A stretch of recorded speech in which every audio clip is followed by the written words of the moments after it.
channel saya yang berjudul Munasabah. Yang pertama, pengertian munasabah. Munasabah secara etimologi berarti hubungan antara dua pihak atau kelompok. Ya, sedangkan secara terminologi, munasabah adalah pengetahuan yang menyangkut atau yang terkandung makna yang ada di dalam penyusunan dan pernyataan yang ada di dalam Al-Quran.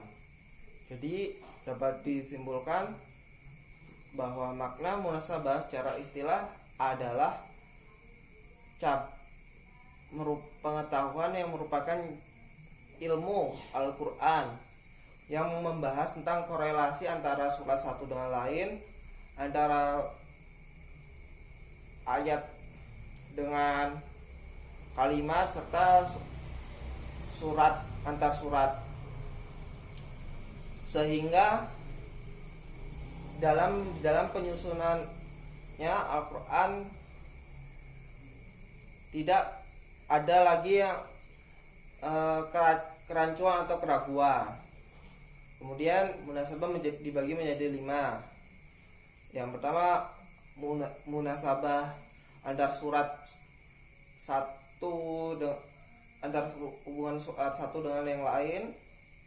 Kemudian hubungan munasabah antara nama surat dengan tujuan diturunkannya. Ketiga adalah munasabah antar kalimat dengan kalimat yang ada dalam ayat.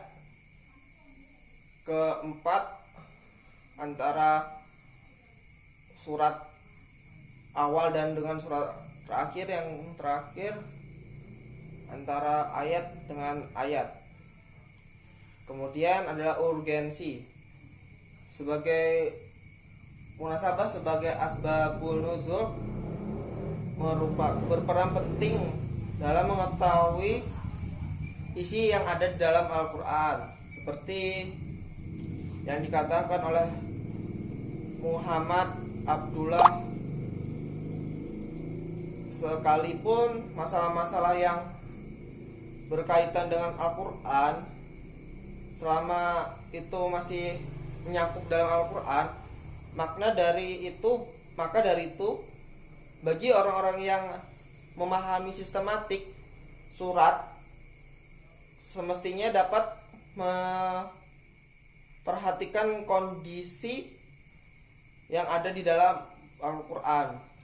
Karena Al-Quran itu diturunkan secara berkala selama 22 tahun, 2 bulan, 22 hari, atau setidaknya 23 hari, yang mengandung bermacam-macam isi yang beragam serta yang menyangkut apa yang terjadi pada saat itu.